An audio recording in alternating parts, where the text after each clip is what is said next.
Hi friends. Biryani பண்ணணும்னா அளவு ரொம்ப முக்கியம் அப்படின்னு சொல்லுவாங்க. எப்படி வெங்காயம், தக்காளி எல்லாம் அளக்கிறது? வீட்ல இருக்க வெங்காயம், தக்காளி எல்லாம். அது எப்படி அப்படின்னு சொல்லிட்டு மெஷர்மெண்ட் இல்லாமலே நான் உங்களுக்கு சொல்லப் போறேன். நான் 2 கிலோ பிரியாணி பண்ண போறேன். அதுக்கு 800 கிராம் நான் வெங்காயம் எடுத்திருக்கிறேன். மீடியம் சைஸ்ல 8 வெங்காயம் எடுத்திருக்கிறேன். 600 கிராம் தக்காளி எடுத்திருக்கிறேன். மீடியம் சைஸ்ல 6 தக்காளி எடுத்திருக்கிறேன். இப்படி எடுத்தீங்கன்னா சரியா இருக்கும் ஓரளவுக்கு. இப்போ நான் கடாயில எண்ணெய் ஊத்தி, அதுக்கப்புறம் பட்டை, ஏலக்காய், கிராம்பு அதெல்லாம் போட்டுட்டு பிரிஞ்சி இலை அந்த வெங்காயத்த எல்லாமே நல்லா மெலிசா நீள வாக்குல கட் பண்ணி போட்டிருக்கேன். நல்லா வதக்கிடலாம். தேவையான அளவு உப்பு சேர்த்துக்கலாம். அடுத்து வெங்காயம் வதங்கினதுக்கப்புறம் தக்காளி சேர்த்து நல்லா வதக்கிடலாம். தக்காளியை நல்லா குழையணும். குழையிற வரைக்கும் நல்லா வதக்கி எடுத்துடலாம்.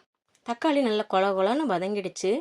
இப்போ 8 பச்சை மிளகாயை நடுவில் லேசாக கீறி சேர்த்துருக்கிறேன். 1 கிலோவுக்கு 4 பச்சை மிளகாய், மீடியம் சைஸில் 8 பச்சை மிளகாய் சேர்த்துருக்கிறேன். அதையும் லேசாக வதக்கிட்டு இஞ்சி பூண்டு அரைச்ச பேஸ்ட் 4 ஸ்பூன் சேர்த்துக்கலாம்.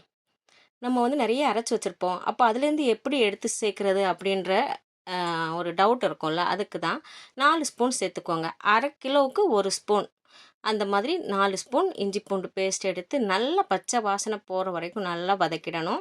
இப்போது மிளகாய்த்தூள் சேர்க்கலாம். 2 ஸ்பூன் மிளகாய்த்தூள் சேர்த்துருக்கிறேன். கொஞ்சமாக மஞ்சள் தூள். இவ்வளோதாங்க மசாலா இதுக்கு. இந்த 2ம் தான் நான் சேர்த்து பிரியாணி பண்ணுவேன். ரொம்ப ரொம்ப டேஸ்ட்டாக வரும்.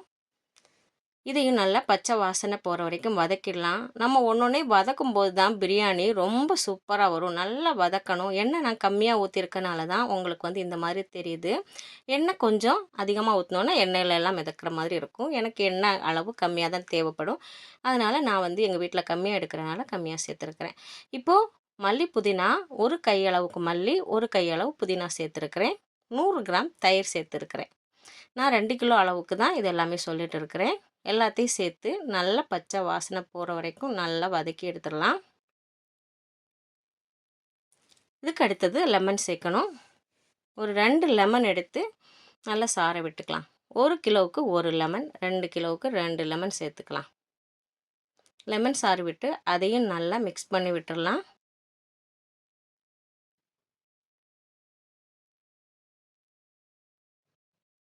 மசாலா எல்லாமே சூப்பராக பச்சை வாசனை போய் ரெடி ஆகிடுச்சு.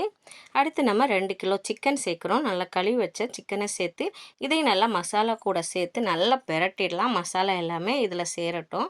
அந்த அளவுக்கு நம்ம பெரட்டி விட்டுறலாம். சிக்கன் பச்சையாக இருக்கிறதுனால இது உடையாது. அதனால் நம்ம நல்லாவே கிண்டலாம்.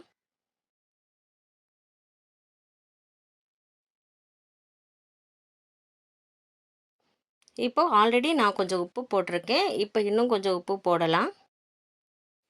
இந்த டைமில் உப்பெல்லாம் கொஞ்சம் நல்லா இருக்கிற மாதிரி தூக்கலாக இருக்கிற மாதிரி பார்த்துக்கணும். அப்போ தான் சிக்கனில் எல்லாமே நல்லா உப்பு இறங்கும். நான் அரிசி எல்லாமே அளந்து வச்சுருக்கிறேன். ஒரு கப்பு வச்சு அந்த கப்பால் 1 கப் தண்ணியை இப்போ இதில் சேர்த்துடலாம். இந்த தண்ணி அளவும் நம்ம மொத்தமாக சேர்க்க போகிற தண்ணியில் சேரும். இதை இப்படியே மூடி ஒரு 5 நிமிஷம் நல்லா கொதிக்க விட்டுறலாம். நல்லா கொதிச்சிடுச்சு பாருங்கள். இப்போ நம்மளுடைய சிக்கன் பாதி அளவுக்கு வெந்திருக்கும்.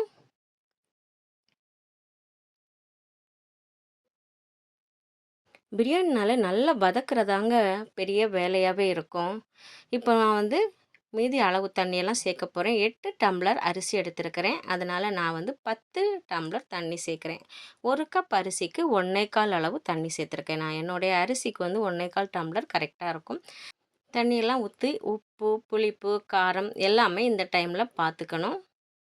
அரிசி போட்டதுக்கப்புறம் அரிசி கொதித்ததுக்கப்புறம் உப்பெல்லாம் சேர்க்கணுன்னா அது எங்கேயாவது ஒரு இடத்துல மொத்தமாக சேர்ந்துடும். அதனால் இந்த தண்ணியெல்லாம் கொதிக்கும் போது எல்லா அளவும் கரெக்டாக இருக்கான்னு பார்த்து நம்ம சேர்த்துக்கணும். இப்போ நம்மளுடைய இந்த பிரியாணி மசாலா கலவை ரெடி ஆகிடுச்சு. இது கொதிக்கவும் நல்லா கொதிக்க ஆரம்பிச்சிடுச்சு. இந்த டைமில் நம்ம அரிசியை சேர்க்கலாம். அரிசியை நான் ஒரு 20 நிமிஷம் நல்லா ஊற போட்டு தண்ணி வடிகட்டி எடுத்து வச்சுருக்கிறேன். அந்த அரிசியை இதில் சேர்த்துடலாம். அரிசியை சேர்த்ததுக்கப்புறம் நல்லா மிக்ஸ் பண்ணி விட்டுடலாம்.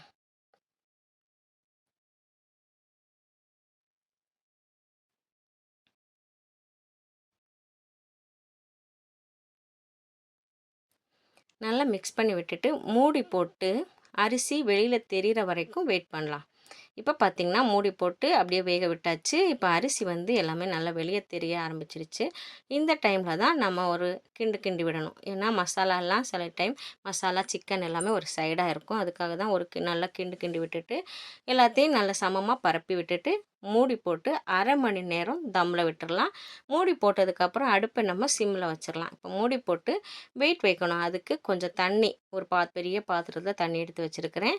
இன்னும் ஏதாவது வைக்கலாமே அப்படின்னு பார்த்த நேரம் இடிகள் இருக்குல்ல, இது நல்ல வெயிட்டா இருக்கும். இதையும் தூக்கி வச்சுட்டேன். ஒரு 1/2 மணி நேரம் கழிச்சு திறந்து பார்க்கலாம் நம்மளுடைய பிரியாணி எப்படி இருக்குன்னு. இப்போ 1/2 மணி நேரம் ஆயிடுச்சு. திறந்து பார்க்கலாம். சூப்பரான பிரியாணி. உதிரி உதிரியான நல்ல ஒரு மணமான டேஸ்ட்டான சிக்கன் பிரியாணி ரெடி ஆயிடுச்சு பாருங்க. வீட்லயே செஞ்சேன்னு சொன்னா நீங்க நம்புவீங்களா? அவ்வளோ சூப்பரா வந்திருக்குங்க. நல்ல உதிரியாவும் வரும். ஏன்னா தண்ணியோட அளவு இதில கொஞ்சம் கம்மியா இருக்குது. தண்ணி கொஞ்சம் நெறைய ஊத்திட்டோம்னா கொல கொலன்னு ஆயிடும். நான் 1 கப் அரிசிக்கு 1 1/4 டம்ளர் தண்ணி ஊத்திருக்கிறேன். நீங்களும் இந்த மெத்தட்ல ட்ரை பண்ணி பாருங்க. நான் இப்போ உங்களுக்கு 1 கிலோ சிக்கன் பிரியாணியோட அளவு சொல்றேன். அத நீங்க நோட் பண்ணி வச்சுட்டீங்கன்னா, உங்களுக்கு வந்து எவ்வளோ பிரியாணி வேணுனாலும் பண்ணிக்கலாம். 1 கிலோ பிரியாணிக்கு நாப் 400 கிராம் வெங்காயம் எடுங்க, 300 கிராம் தக்காளி எடுங்க, 2 ஸ்பூன் இஞ்சி பூண்டு பேஸ்ட்டு, 4 பச்சை மிளகாய் எடுங்க, 50 கிராம் தயிர் எடுங்க. ஓகே. இந்த அளவு இருந்தாலே நம்ம சூப்பரா பண்ணிடலாம். இன்னைக்கு எங்களுக்கு பிரியாணி கூட முட்டை, சிக்கன் 65 அப்புறம் தயிர் பச்சடி. நீங்களும் கண்டிப்பா இந்த ரெசிபிய உங்க வீட்ல ட்ரை பண்ணி என்ஜாய் பண்ணுங்க. நன்றி.